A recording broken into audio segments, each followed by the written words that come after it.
This is our aftermath video involving our adventures with Bitbox, which we got yesterday. We were up until midnight and we started unpackaging and redistributing things probably around 1:30. We received 3 Bitboxes and the Bitbox Mobile you see here. Bitbox Mobile is empty. These are all the games that we had been able to repackage into the 3 Bitboxes. So we've got some smaller games and some larger games. What we have are Lagoon, Nefarious, Sheriff of Nottingham, Seasons, Imperial Settlers, Roll for the Galaxy, King of Ashes expansion,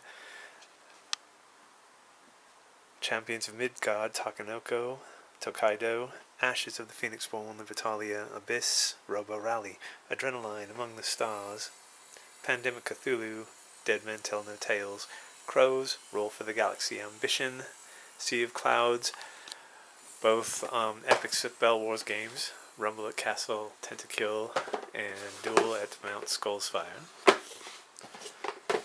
Odin's Ravens, Tokaido expansion, Seasons expansion, Abyss expansion, Lanterns, Dice City, Ancient Terrible Things, and Viracocha. Now, I believe there was something I kind of glossed over that I should have given more explanation to. Oh yes, the King of Ashes expansion. Alright, this actually didn't get packaged. I noticed that it was an empty box, and I just had found that I had put it in the actual game box itself, which it did fit in. So this is not one of the games in the bit boxes. So here is our wall of games, and here is the 3 bit boxes where all of those games, minus one, have been packaged.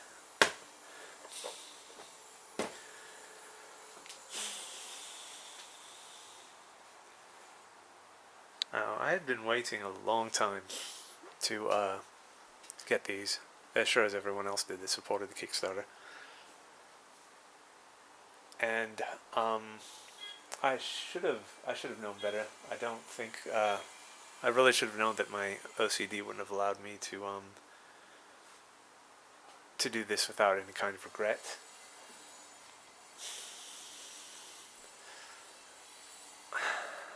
I'm not sure exactly how to put this. I'm a completionist, really. I'm not going to do away with any of these empty boxes. I'm going to save them and package them in giant plastic bins or something like that.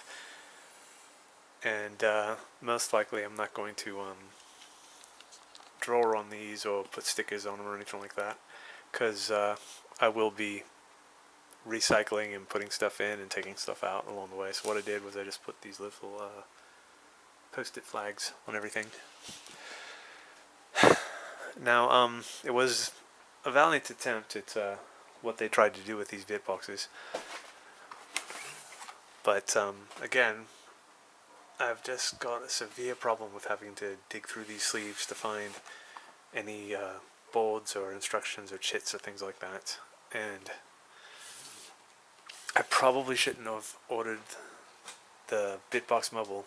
It's kind of useless to me. I don't have any friends, and I don't really travel with my games. I've attempted to, but they've all been kind of fruitless.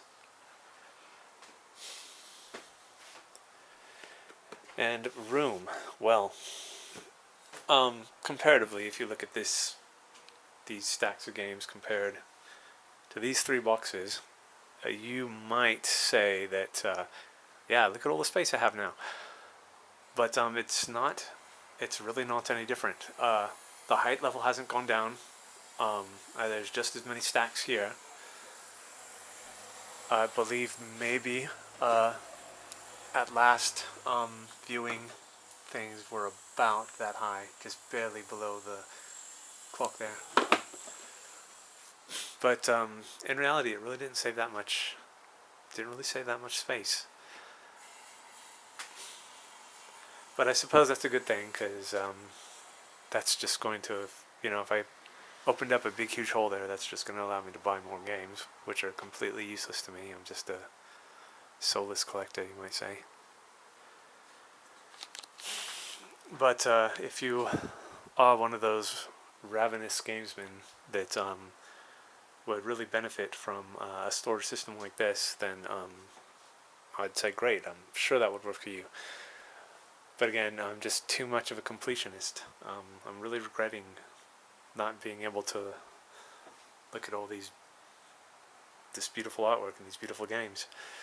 And that's kind of part of this whole obsession, I guess. I don't get to play them. I get to look at them, maybe pull them out once in a while and pretend to have a solo adventure or something like that. But I suppose because of my behavior and the kind of person I am, I just like to surround myself with pretty things and things that I love. And that's kind of why I have to have these boxes around and available to look at and pull out and pull aside and marvel at. Not much different than that of a comic book or graphic novel, really. So that was my review for the Bitboxes. Again, they did a great job with construction and things like that, but I should have known better, better than anyone, myself personally, that it would have affected me the way it did. Bit disappointed that it didn't save space, but it turns out that that's probably a blessing, because it's not going to allow me to buy a buttload more games to fill those holes. And that's obviously what I'm doing by buying these games, is filling holes. There's something missing in us, and we try to fill it with buying games that we never get to play. It's one of my favorite movies, Ghost World. There's a character in it played by Steve Buscemi, and I forgot his name, but he had a pretty unique quote that kind of we identified with, and it was something along the lines of do you think it's cool to obsessively collect things? You can't identify with 99% of the people around you, so you fill your life with stuff. That's kind of what I'm doing. I know that these days the whole geek and nerd culture and being passionate about what you love and everything else it's great, and it's a community and it brings people together. No, it doesn't. Not this person, anyway. So now I've got to find a way to put all these beautiful things away where I can never look at them again. Thank you for watching.